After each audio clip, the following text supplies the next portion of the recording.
صحیح مسلم سے اور مشکات میں ہے 1996. یہ بہت کرٹیکل حدیث. دو تابعین ام المؤمنین سیدہ عائشہ رضی اللہ تعالی عنہا و سلام اللہ علیہا کے پاس حاضر ہوئے اور انہوں نے کہا کہ دو اصحاب رسول ہیں صلی اللہ علیہ وآلہ وسلم کہ جو دو مختلف اوقات کے اندر روزہ افطار کرتے ہیں.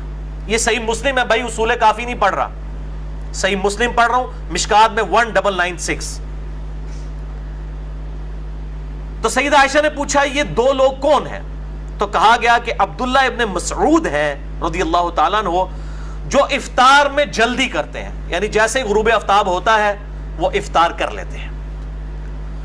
تو عائشہ رضی اللہ تعالیٰ عنہ نے فرمایا کہ نبی صلی اللہ علیہ وآلہ وسلم بھی افطار میں جلدی فرمایا کرتے تھے, بہت ڈیلے نہیں فرماتے تھے. اب یہ ڈیلے 25-30 منٹ کو وہ ڈیلے کہا جاتا ہے, 2-3 منٹ کی تیار ڈیلے والے چکر میں نہیں آتی, یہ ذہن میں رکھیے گا.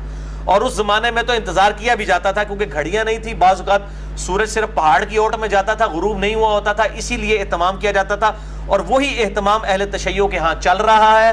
اہل تشیع علماء سے میری بات ہوئی ہے, وہ کہتے ہیں آج کل جو اہل سنت کے صحیح ٹائم ٹیبل ہیں اس کے مطابق اگر کوئی شیعہ روزہ کھول لیتا ہے اس کا روزہ بالکل ٹھیک ہے, وہ مانتے ہیں. وہ کہتے ہیں یہ ہم جو ڈیلے کرتے تھے یہ اس وجہ سے کرتے تھے, اب ٹائم ٹیبل, یہ ثاقب اکبر صاحب سے میری خود بات ہوئی ہے, وہ کہتے ہیں ہم ٹائم ٹیبل, آپ کا ٹائم ٹیبل صحیح ہو تو اپنا بھی نہ غلط بنیا ہوئے, اپنا پہلے صحیح بنایا ہوئے تو اس پہ بھی اگر کوئی روزہ کھول. میرے خود ساتھ کئی ایسے شیعہ دوست افطاری کی ہمارے ٹائم کے ساتھ انہوں نے افطاری کر لی, ٹھیک ہے جی, جب انشور ہو چکا ہے گھڑی میں, ٹائم ٹیبل میں, لیٹ لانگ کی کیلکولیشن میں, تو ہمیں کوئی اعتراض نہیں ہے. تو اما عائشہ کو بتایا گیا یہ عبداللہ ابن مسعود اور ان کے ساتھی ہیں جو روزہ جلدی کھولتے ہیں. اور پھر بتایا گیا دیر سے روزہ کھولنے والے ابو موسیٰ اشعری رضی اللہ تعالیٰ عنہ اور ان کے اصحاب ہیں.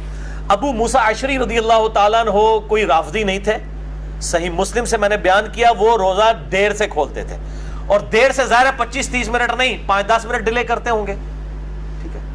اور ابن مسعود فوراً کھول لیتے تھے. یہ دونوں اصحاب کے گروہ ہیں, دونوں ہی ہمارے لیے قابل احترام ہے. صرف افضلیت اور غیر افضلیت کا ایشو ہے, اس سے زیادہ کوئی ایشو نہیں ہے. شیعہ سنیوں کے ساتھ ضد نہ کریں, سنی شیعہ کے ساتھ ضد نہ کریں.